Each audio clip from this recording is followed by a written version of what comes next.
আসসালামু আলাইকুম। আশা করি আল্লাহর রহমতে সবাই ভালো আছেন। আলহামদুলিল্লাহ, আমরা 30টা রোজা সম্পূর্ণ করার পর আজ পবিত্র ঈদ উল ফিতরের নামাজের মধ্য দিয়ে পবিত্র ঈদ উদযাপন শুরু করলাম। আল্লাহর রহমত ও আপনাদের ভালোবাসা আন্তরিকতায় আমাদের মসজিদ নির্মাণ কাজ চলা সত্ত্বেও অনেক মুসল্লি হয়। আর এটা যে শুধু 2 ঈদে হয় তা কিন্তু নয়।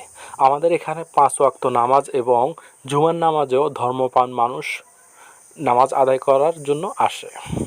আমাদের মসজিদের কাজ চলার কারণে অনেকেই রাস্তার উপরে ও অস্থায়ী মসজিদের ডানে বামে দাঁড়িয়ে আমরা সবাই নামাজ আদায় করি।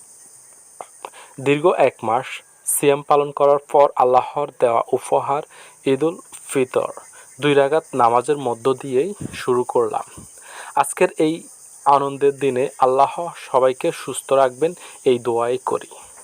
আজকের এই দিনে আমরা আমাদের চারপাশের গরিব দুঃখী সকল মানুষের খোঁজ খবর নিব এবং আমাদের সাধ্য অনুযায়ী চেষ্টা করব তাদের সাহায্য করার জন্য। আর এতে করে তারাও আমাদের সাথে সুন্দরভাবে পবিত্র ঈদ উল ফিতর উদযাপন করতে পারবে।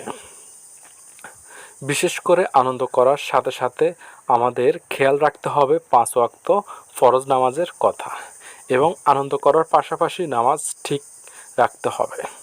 সবার সাথে ভালো ব্যবহার করতে হবে, ছোটদের স্নেহ করতে হবে আর বড়দের সম্মান করতে হবে। আপনি একজনকে সম্মান করলে অন্যজন আপনাকে সম্মান করবে। আর পরিশেষে ভিডিওটা যদি ভালো লাগে তাহলে অবশ্যই লাইক, কমেন্ট, শেয়ার করতে ভুলবেন না। আমরা চাই সবাই মিলে সুষ্ঠু সুন্দর একটি সমাজ গঠন করতে, যেখানে থাকবে না কোনো বিদ্বেষ, হিংসা, অহংকার এবং কারো প্রতি কারো ক্ষোভ।